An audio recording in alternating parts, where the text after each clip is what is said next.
No.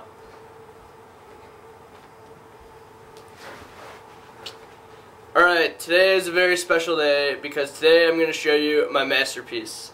That is my first electronics project. I'm just going to start off this video saying I'm a beginner at electronics. I'm currently taking an electronics class at Front High School. For Scouts we had to make an obstacle for an RC car. So I thought, perfect! Why not put my newfound electronics knowledge to use and make a tunnel that lights up? Alright, now I'll just show a quick demo of it before I tell you how it works.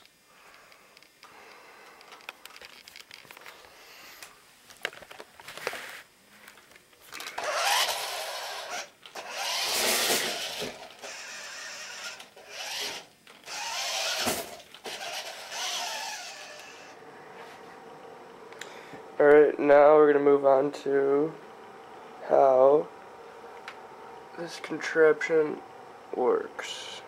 I'm just taping kind of like what it looks like. This consists.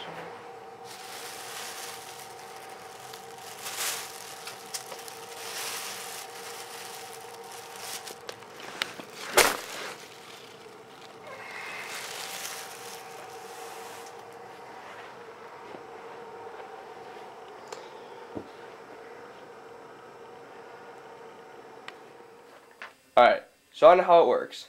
This is what I like to call the brains of the whole operation.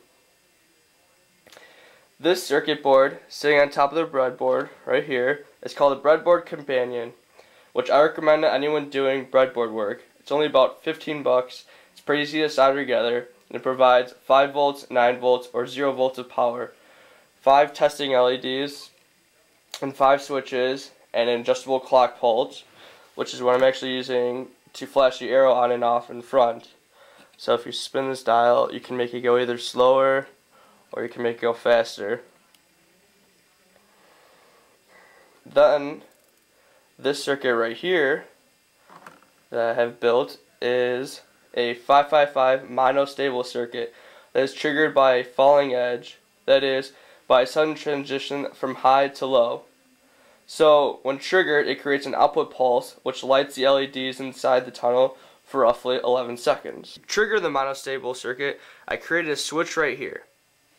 This is a strip of conductive tape that's connected to the monostable circuit up top. And this is a piece of poster board wrapped in tinfoil that's connected to ground.